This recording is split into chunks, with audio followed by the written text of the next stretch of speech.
नमस्कार दोस्तों, कहानी अनुराधा की है। अनुराधा अपने घर में बड़ी बेटी है। अनुराधा के एक बड़े भाई है जिसकी शादी हो चुकी है और अनुराधा के पिता का देहांत बहुत पहले ही हो चुका है, जब अनुराधा महज 11 साल की थी।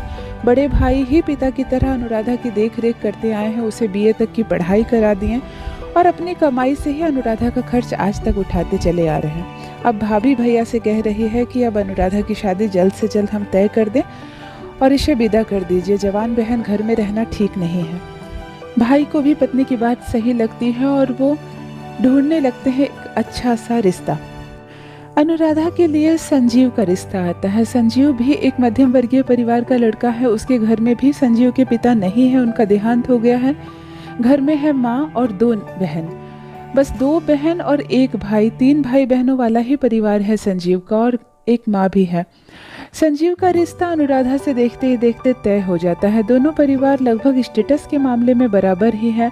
जितना लेन देन की बात संजीव की माँ करती है, उतना लेन देन देने के लिए तैयार हो जाते हैं अनुराधा के भाई, और ये रिश्ता राजी खुशी हो जाता है। अनुराधा को जो भी जमा पूंजी थी भाई देकर विदा कर देते हैं। विदा करते वक्त माँ और भाभी अनुराधा को यही सिखाती है कि बेटा, हमारे पास जितना भी था सब मिला जुला कर हम तुम्हारी शादी कर दे रहे हैं। तुम्हारे पिता के देहांत के बाद भैया जो भी कमाते थे और आज तक जितना भी जमा किया था, यहाँ तक कि भाभी अपने दहेज में जो सोने के आभूषण लाए थे उसको भी तुड़वा कर तेरे लिए जेवर बना दिए हैं। अब इस शादी को निभाना हर हाल में तुम्हारी जिम्मेवारी है। अगर थोड़ा बहुत कष्ट भी हो ससुराल में तो ससुराल का दामन कभी मत छोड़ना। मायके लौटने की बात मत सोचना। मायके का दरवाज़ा तेरे लिए हमेशा खुला है, तुझे प्यार और सम्मान देने के लिए, पर तुझे पनाह देने के लिए नहीं। ससुराल में जो भी हो पर तुझे रहना ससुराल में ही। यही बात भाभी और माँ ने अनुराधा के कान में डाल दी। अनुराधा समझ चुकी थी कि अब मेरा असली घर मेरा ससुराल ही है, पति ही है, सास ही है, और जो दोनों ननद है अब वही मेरा अपना परिवार है। मायके लौटने या ससुराल छोड़ने जैसी बात मुझे कभी सोचने भी नहीं है। ससुराल भी मनमर्जी का नहीं मिला अनुराधा को। पति तो बेहद प्यार करते हैं और बात भी मानते हैं अनुराधा की, अपनी किसी भी बात में सलाह भी लेते हैं, लेकिन बाकी की जो 2 छोटी ननद है उन्हें अनुराधा से कोई मतलब नहीं है। वो अपनी पढ़ाई करते हैं और अपनी जिम्मेवारियां निभाती है घर की। सासू माँ अनुराधा को शुरू से ही पसंद नहीं करती है। बात यह हुई कि सासू माँ शादी में कुछ तोले सोने के जेवरात की मांग करती है, जो सुधीर भैया पूरा नहीं कर पाते हैं। हालांकि जितना भी सामान और जितना कैश मांगा गया था किसी तरह भाई पूरा कर देते हैं, लेकिन सोने के आभूषण में थोड़ी बहुत ऊंच नीच होने की वजह से सासू माँ को खटकने लगती है अनुराधा। संजीव अनुराधा को बेहद पसंद करने लगा है। अनुराधा का स्वभाव बहुत ही सरल है, शांत किस्म की लड़की है। घर के सारे काम को बहुत ही आसानी से अपने हाथों में ले लेती है। दोनों ननद को कुछ भी नहीं करने देती, क्योंकि बड़ी ननद की पढ़ाई कंप्लीट हो गई थी और अब उसकी शादी की बात चल रही थी, और छोटी ननद अभी कॉलेज जाती थी, लेकिन दोनों को अनुराधा कोई भी काम नहीं करने देती थी। हाथों हाथ दोनों का काम संभाल ली थी। दोनों को बिस्तर पर ही चाय नाश्ता सब पहुंचा देती थी। इसीलिए दोनों ननद काफ़ी खुश रहती थी भाभी से, और भाभी भाभी कहते दोनों का मुंह नहीं थकता। लेकिन सासू माँ को जीत नहीं पा रही थी। सासू माँ की आंखों पे तो पैसों का पर्दा चढ़ा था। बात ये थी कि जब संजीव का रिश्ता अनुराधा से तय हो गया था, उसके बाद एक बहुत ही अच्छा, एक अमीर घर की लड़की का रिश्ता संजीव के लिए आता है। पहले तो माँ इनकार कर देती है कि नहीं, मेरे बेटे का शादी तो तय हो गई है, लेकिन बाद में सासू माँ का दिल डोल जाता है और उसे ऐसा लगता है कि संजीव की शादी अगर अनुराधा से ना होकर इस रिश्ते में हो जाए तो हमें और ज़्यादा धन संपत्ति मिल सकती है।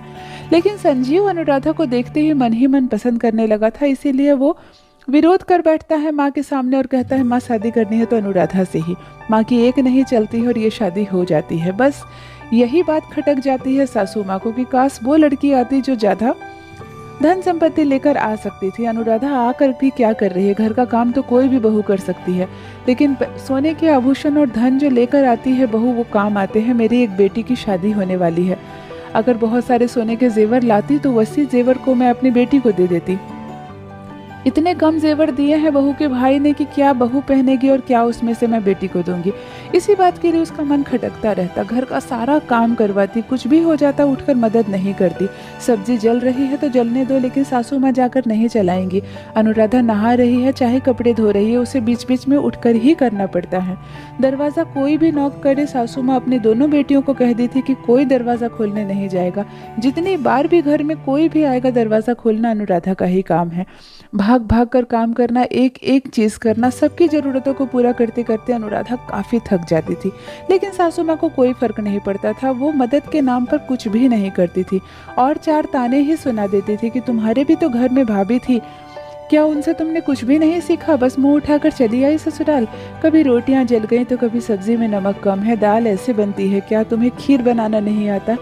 इस तरह की कई बातें रसोई के खाने में नुक्ता पेची करती सासू माँ। पर अनुराधा ये बात जानती थी कि सास के मन में आज तक दहेज वाली बात अटकी है, बस खामियां उसी की वजह से निकाली जा रही है, खामी मुझ में नहीं है। फिर अपनी भाभी और अपनी माँ की याद आती कि उन लोगों ने कहा था कि जो घर है तुम्हारा यही है, यहाँ से लौटने का सोचना मत।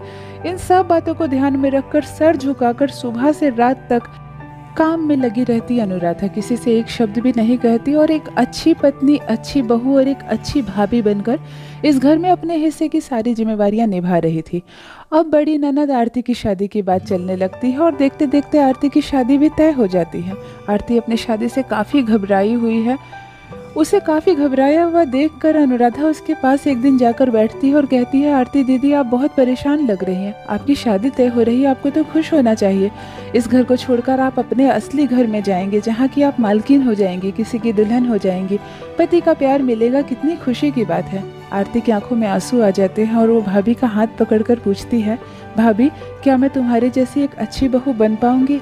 ये सुनकर अनुराधा की आंख में आंसू आ जाते हैं और वो कहते हैं, दीदी आप मुझसे भी अच्छी बहू बनेंगी, मैं इतनी अच्छी बहू नहीं हूँ। आरती कहती है, नहीं भाभी, आप जिस दिन से विदा होकर मेरे घर में आई हैं, मैं देख रही हूँ माँ कितना परेशान करती है वो आपको, आपके किए हर काम में नुक्ता पेची निकालती है, आपके बनाए हर खाने को वो स्वादिष्ट नहीं बोल पाती है। आप कितना भी काम कर ले, कितना भी थक जाए, थकान आपके चेहरे पर दिखाई ना दे, आप सारा दिन यही कोशिश करती हैं और फिर भी माँ आपको बहुत परेशान करती हैं और आप चुपचाप से रहती हैं। मुझसे तो नहीं सहा जाएगा इतना कुछ। अनुराधा कहती है, ज़रूरी नहीं आपको भी वैसी ही सास मिले जैसी मुझे मिली है। और फिर माँ जी बस यूँ ही मुझे बोल देती है, कमी मुझ में नहीं है, वो शादी की कुछ ऊंच नीच की बात है, आप नहीं समझेंगी। फिर भी आरती कहती है, भाभी मैं आपकी जैसी अच्छी बहू शायद कभी ना बन पाऊँ, लेकिन आप प्रेरणा बनती हैं मेरी ज़िंदगी की।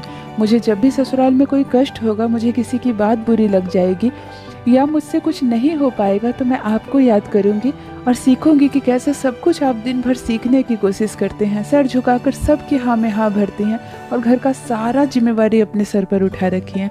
आप तो मेरे लिए एक इंस्पिरेशन है। ऐसा सुनकर अनुराधा रोने लगती है और कहती है, दीदी मुझे बहुत खुशी हुई कि आप जैसी मैं ननद पाई हूँ। जिस भाभी को आपकी जैसी ननद हो, भला उसे ससुराल में कोई कष्ट हो सकता है क्या। ये कहकर दोनों ननद भाभी अपनी आंखों से आंसू बहाने लगती है और एक दूसरे से लिपट कर रोने लगती है।